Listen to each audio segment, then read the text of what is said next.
which you know is against ethics. Biafran people, we want you people to come back to your senses and understand the damages that Ngozi has done. Anytime you see her post any leaked video or audio of a private meeting of the Biafran government, which you know is against ethics, whose mic is open with the recorded video should go off, please.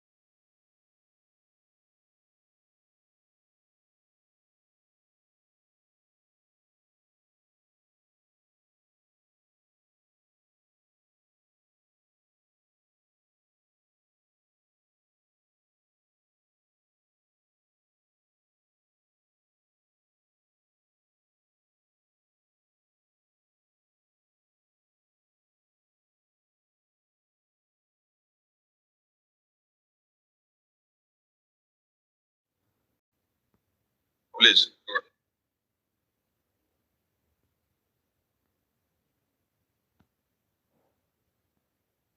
Who is playing something from the background? Okay. You should understand that it is to do what? Destroy the government. Because you have not seen any day that Musa will bring security meeting that they are having to put it in the media, in their cabinet. You have not seen Tinubu brought their private meeting that they are having in their cabinet to put it in the media. You have not seen the American government bring private meeting of their cabinet council and put it in the media, no matter anything that happens. So when you see all these kinds of actions, you should understand that this person is in for evil, is in to destroy. Because if your aim is not in to destroy, you will not behave like a psychiatric person. It is only abnormal people that do this kind of thing. And these are people that shouldn't be in a government. Yes.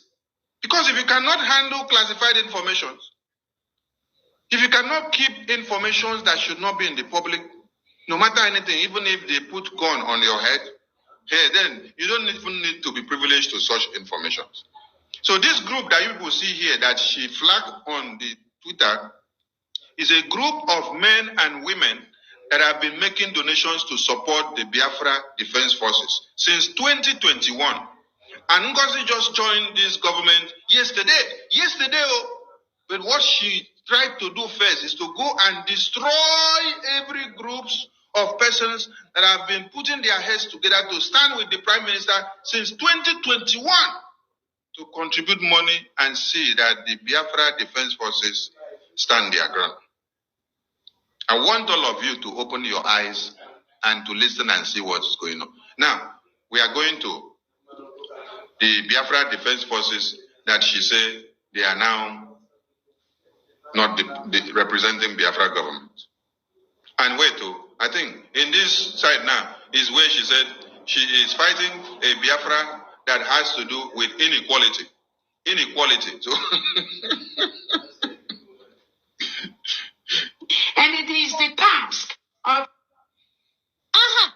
nobody will demean you. Nobody will demean you. You all saw our attorney who confirmed our redeclaration. She's a young lady like some of you, and she knows what is playing out. She stood in Finland and declared that this generation, the next generation, can never, ever be undermined by any individual who believes because he is a man, he can undermine the woman in Biafra land. That will never happen. We will chase them so far. Let me tell this idiot something. This useless woman talking now.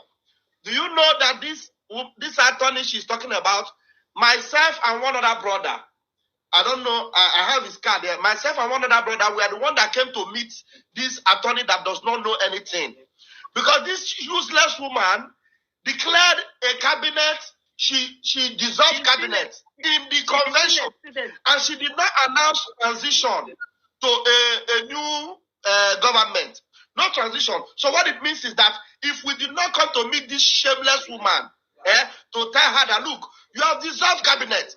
And if this convention ends like that, that means we don't have any Biafra again. You have dissolved it. So you have to go back there and tell them that you are preparing for a transition. Just to save the face. So it is myself and one other brother that went to meet the Jane of a lady. We now told the Jane, do you know that this woman has dissolved cabinet? And that means I don't have any government. Tomorrow now the zoo will come and say there is nothing like Biafra government, it is over. So she has to go back to that stage and tell them that there is an announcement that we have announced that we are going to be having a transitional government. So this shameless woman that doesn't have brain, who has now relocated her shameless government to a psychiatric hospital, she now came and announced that she is moving for a transitional government.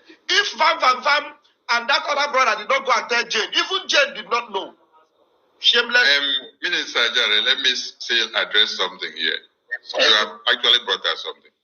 And when she was talking, she said that somebody think that woman cannot be the one.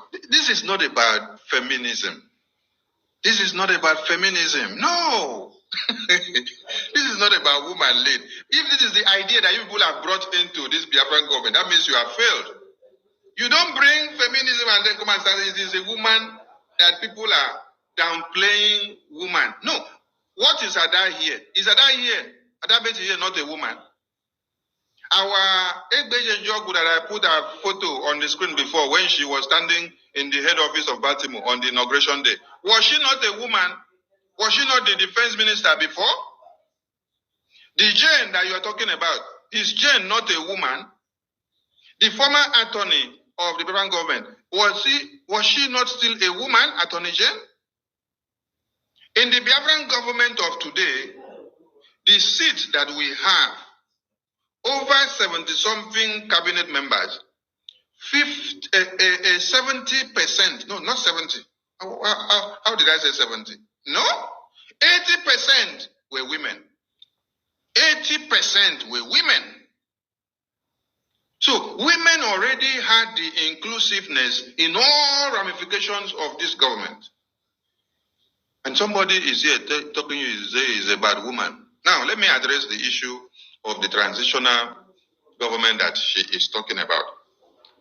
Now, I'm going to use America to explain something so that everybody will get this madness off the head and understand everything in the right sense. Because this nonsense has become too much, and this has brainwashed many people's brain. Now, American government just finished the election of presidency, right? Donald Trump won. No be so? Okay. Have you seen America dissolve the cabinet of Joe Biden? America has not dissolved the cabinet of Joe Biden.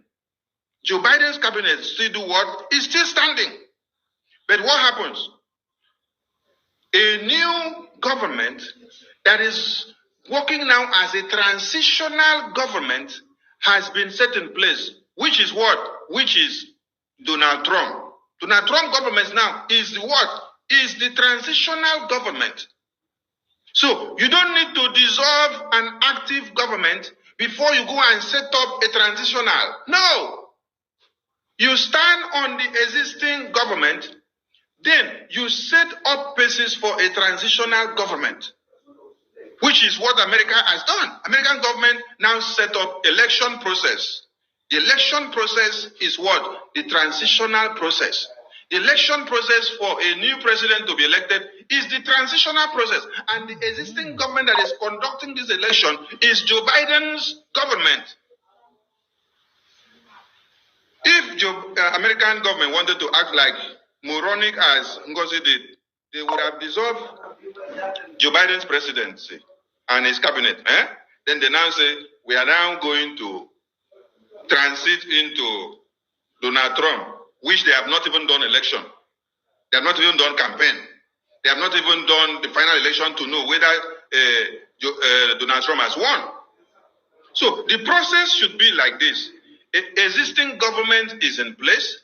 That existing government is using their power to set in a transitional process for election, resolutions, and acts that will now bring in the new government. Now, a new government that is to come and assume power has been elected. And they are now in transitional process. And that new government now of transitional process is still standing, pending when this existing government will now transit power into their hands. So that means the transitional group is already waiting to collect the power and to start working. Are you getting the point now?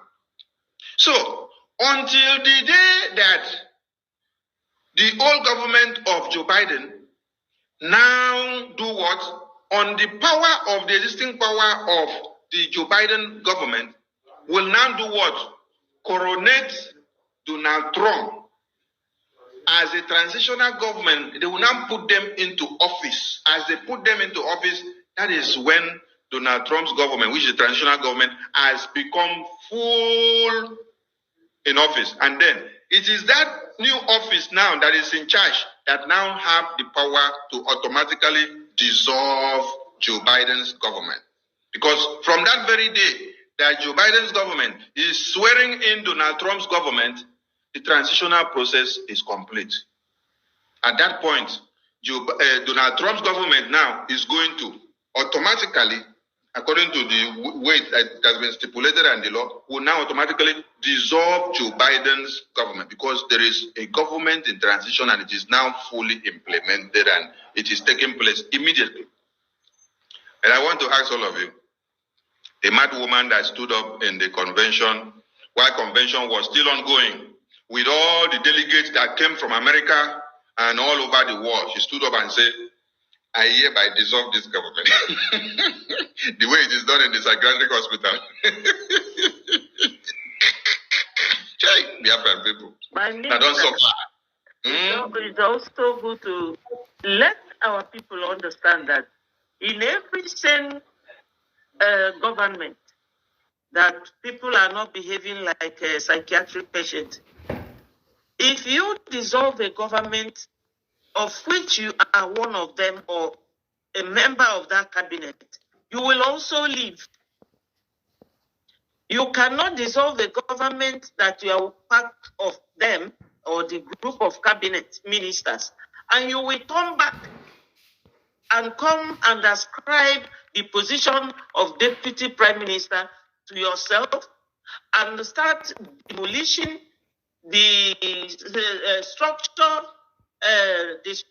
government that is existing, and you want to form another government. And upon that, you will have to let them know that in America, they don't have two military, the government does not have two military or two defense forces, because she's now trying to create her own military. Who is... God bless you. COS that is carrying to his people. Of course, you know that because of the case he was answering, communication was restricted from him. And remember that day before yesterday, one of the broadcasts I did, I posted a video where Adandibo was asking, where is Mazi Simon Ekpa? That people need to know his whereabouts, that she is tired and this and that and that. But today, from the information we are getting on his X handle, is that the Finnish government has restored his communication. Let's go down to that information. Breaking news: the Finnish authorities have restored communication of Mazi Simon Ekpa, the Prime Minister of the Biafra Republic Government in Exile, BRGIE. The restriction on communication have today, the 10th of January 2025, been lifted. His release is imminent.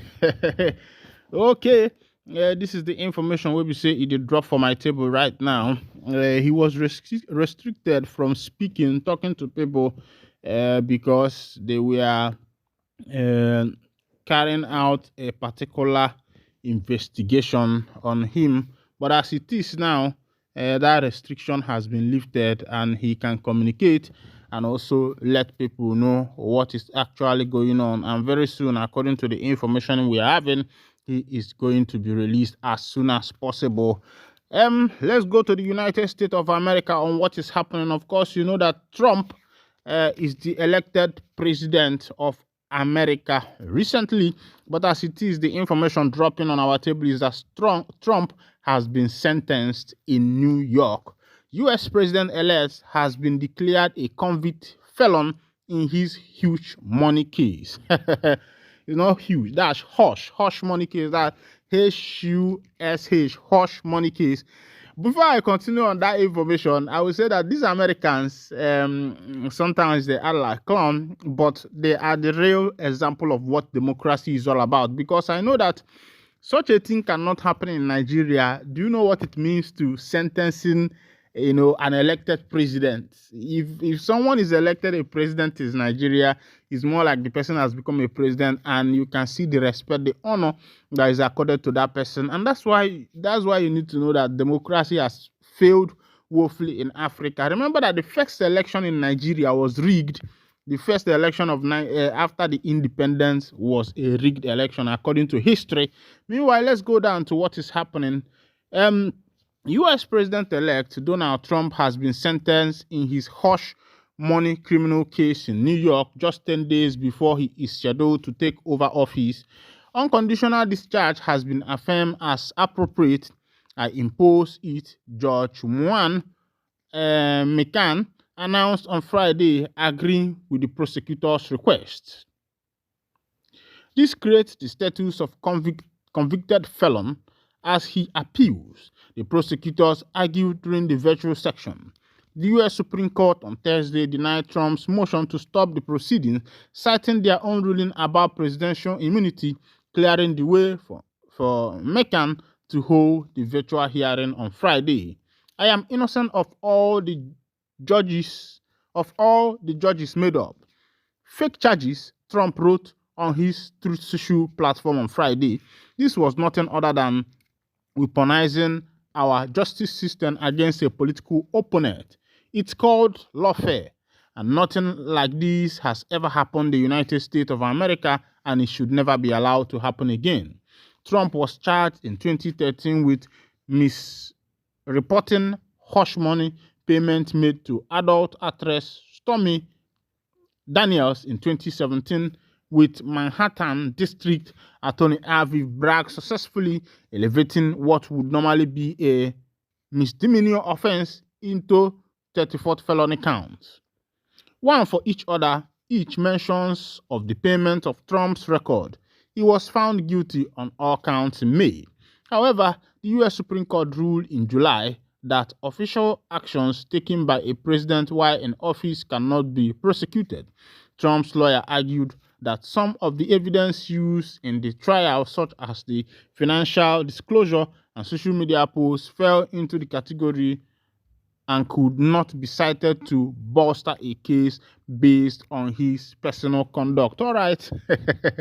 This is happening live in the United States of America. And I say kudos to Americans, even though that, of course, you know what is going on in America, the issue of the LGBTQ and the rest of them, and those who does not want Trump to be in office. I know they are contributing to part of this issue, but I want to commend the judges' morale, because here in Nigeria, of course, you know that the judges are in the pocket of the president, because a judge is appointed by the president after the president assumes office. So that automatically means that the president is the judge is under the president's pocket. As it is today, about 200 missing children has been found in Port Harcourt. Over 200 missing children have been found in a compound at Ozuoba area of Port Harcourt, River State. This was disclosed in an Instagram post shared on Thursday by Nigerian socialite Isaac Fayose. As seen in the post, children who appeared to be between the age range of 4 to 12 were addressed by concerned residents. Fayose urged parents whose words are missing to check if their child will be among the discovered children. Over 200 missing children found in a compound in Ozoba, Port Harcourt. Please share for parents to find their missing children. Thanks. Send across all those people looking for their children or neighbors' children. Fayose wrote. All right, this one is happening live in Port Harcourt. Of course, you know that trafficking, human trafficking, is one of the bubbling money-making business in not only in Africa, all over the world. Some billionaires and some people we know to be people are into this, and some people do it maybe as a motherless baby business, selling children to those who are motherless. But I don't think no matter how one tries to justify taking children and keeping them in a custody whereby nobody knows, you do not have the permission of the police, the permission of the parents, or even the permission of the government to run this kind of business as a motherless baby. Such case cannot be justified, and those people should face the consequences of the law. They should dance to the beat of the law. Of course, you know that there are many times that reports of missing children come up here and there, and at the end, those children are not being found. And I don't know if the police are not doing their work or not, or maybe, of course, you know how the country be. You get something where I see one day, they say if you fall into problem or you need police assistance, make you call 5111 or the other number. One day, one of my friends, the way he did for inside problem, call the number. They say they come, they say he get thief wey be say they dey for their street to say that they rob one compound wey be say they there. But the question wey be say the police people they ask first, they say whether the kind of gun they carry. The boy say he no know about gun, or they can't ask him what about the sound of the gun, how in the sound. The boy say the sound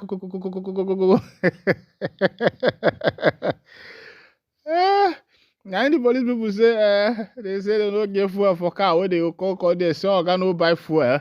Of course, you know, you get one broadcast what I do yesterday, and I still post on this morning again because of some people will be saying no reach, we no listening to them. Where one boy will be say they kidnap for Anambra with one reverend father like that. It was a popular kidnap that everybody knew about, even with Ebube Monso was connected to the reverend father. Father Ebube Monso, will be say there for Anambra State, was connected to the reverend father that was kidnapped. Even according to the info, Ekpa'S monster was part of the people that was calling police and the rest of them, making sure, trying to see if the location will be tracked. And when they contacted the DSS say they don't come Anambra, but they say fuel no the day. Say governor no get money. Say money no day to the pay police. Maybe they put fuel for car, they ride around. I say, oh yeah, oh. Say which country we dey inside? Say everything don chakala, everything don scatter, everything don whine. All right. One king for Rivers State don't talk say if anybody from Rivers State finally becomes the president of Ohaneze Ndigbo, that person will be disowned. And of course, you know that some part of Rivers speak Igbo language, and I wonder why these people have chosen to, separate themselves from Ndigbo and deny woefully that they are from the Igbo community. Meanwhile, of course, you know that during the 1967 to 1970 Biafra Civil War, the betrayal and the saboteurs, those who sabotaged that effort, the effort of General Odumegwu Ojukwu, they are those of those Rivers, Edo, and the rest of them. And I don't know why Ohaneze is persisting to make sure that these people falls into the Ohaneze and the Igbo. You don't force people to belong somewhere where they don't want to belong. Of course, you know that their character, their actions, and many things they are doing has proven that these people are not really in the Igbo. Even though that part of them speaks Igbo language, it's just like people who have a common border with a particular people. Somehow, the people in Niger, that's Niger Republic, and some northern part, they speak the same language. They even have, you can even enter from your kitchen. Some of them, their parlor is in Nigeria, their kitchen is in Niger. So it's just a normal thing that happens when people have common boundaries. So I don't think that these people of Rivers State should be forced to become Igbo, since they have denied woefully even people like the Karabaris and the rest of them. There was a time Master was claiming that his father's great grandfathers are from Igbo, but it's just a mere word, mouth word, but by their action, you will know that these people are not Igbo. Alright, this is where I'll be winding down the curtain, and if this is your first time of joining us on this wonderful channel, kindly go ahead and subscribe, like, comment, share, and also remember to on your notification button so that whenever our news drop, you will be the first. We will collect them. Thank you for listening. God bless you, mama.